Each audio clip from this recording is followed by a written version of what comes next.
नमस्कार मंडळी. लक्ष्मीच्या पावलांनी ही छोट्या पडद्यावरील लोकप्रिय मालिका आहे.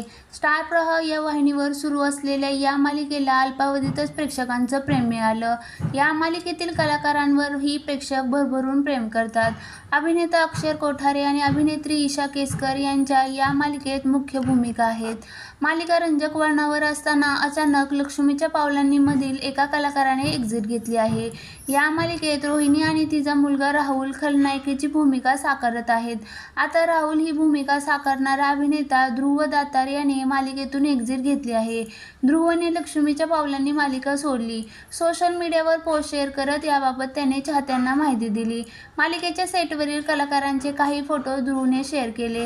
हे फोटो शेअर करत त्याने मालिकेतील कलाकारांचे आभार मानले आहेत. ध्रुवने लक्ष्मीच्या पावलांनी मालिकेतून एक्झिट घेतल्यानंतर आता त्याच्या जागी नव्या अभिनेत्याच्या मालिकेत एंट्री होणार आहे. आई कुठे काय करते फेम अभिनेता आदित्य कडणे हा कलाकार आता लक्ष्मीच्या पावलांनी मालिकेत राहुलची भूमिका साकारणार आहे.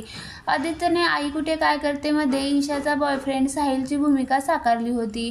त्याने जाऊ नको दूर बाबा, नवरी मिळे हिटलरला या मालिकेमध्येही काम केलं आहे.